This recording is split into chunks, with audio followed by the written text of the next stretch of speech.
Dictation will start in 5 seconds. Start. Mr. Speaker, if agricultural production has to be maximized, the greatest attention has to be given to four factors. First, seeds should be of the right quality. Fertilizers and high-yielding varieties of seeds, then improved pesticides and water. As regards these four factors, it is interesting to see that government or the ministry does not appear to have paid any attention to certain malpractices that have crept into these matters. Take, for instance, seeds. There is no mention at all of the fact that a large percentages of these so-called improved or high-yielding varieties of seeds are adulterated. What steps has government taken in this regard? Is it not of vital importance that seeds should be pure and unadulterated? Their effect on the production is very great.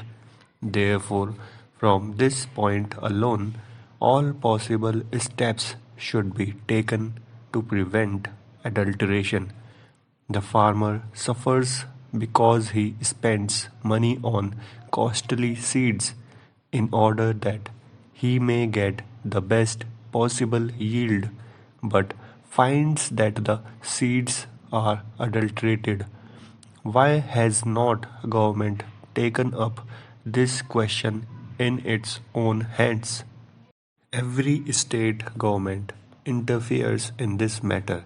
In fact, multiplication of seeds is done under the orders of the Agriculture Department in state after state, and yet, when it comes to their quality control, adequate machinery does not exist. Then you come to the question of fertilizers. Again, these are of vital importance. What has happened? At one single stroke, the government has doubled the prices of fertilizers and expects farmers to procure them in the required quantities, knowing fully well also that government fixes the prices of what they produce at a level which makes it impossible for the farmers to pay these high prices for fertilizers. The previous speaker referred to the Agricultural Price Commission. The commission has fixed the price, say, of wheat at a certain level without taking into account the cost of production of the farmer.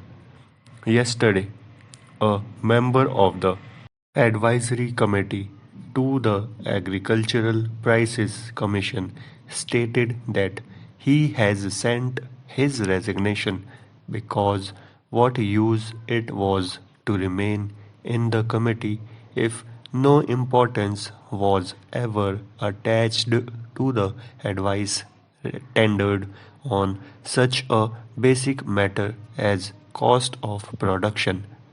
If cost of production is not taken into account, it would like to state here that it is difficult to see on what basis the Agricultural Prices Commission fixed the prices. Several agricultural universities have carried out surveys, and the results of these surveys are available. Punjab University carried out a survey, and other research students have also and have pointed out what the cost of production would be. For instance, in regard to wheat, they have arrived at the finding that the cost of production would be in the region of rupees 320, yet the procurement price is fixed at rupees 305. What is the justification for this in the face of the fact that the price of fertilizer, an important input, has been doubled? The prices have increased considerably, and many types of pesticides that are in the market today are adulterated.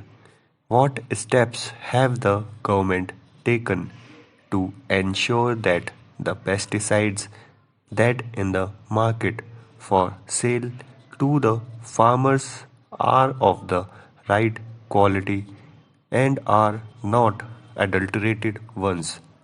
Is there any machinery in regard to drugs, at least in name? There is a controller in every state to see that the drugs sold are not adulterated. In regard to pesticides, have not you set up any machinery to ensure that the pesticides are not adulterated?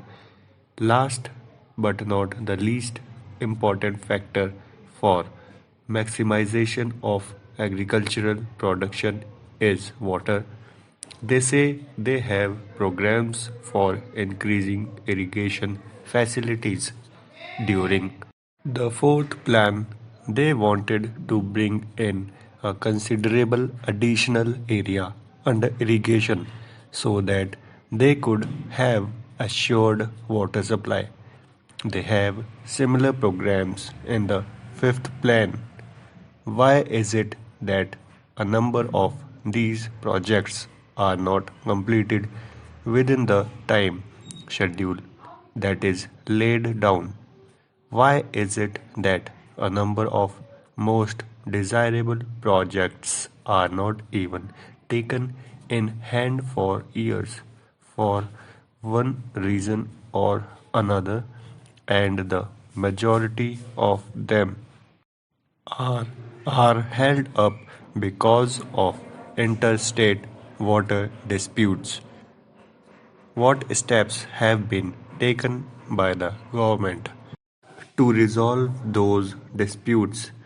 They say that they have no powers. What is the good of their saying so when the ruling party is today in a position to pass any legislation that it desires, even to amend the Constitution as often as it likes, and yet is does not take steps to settle these issues, which would result in self sufficiency in food grains and also in respect of many vital cash crops needed for important industries.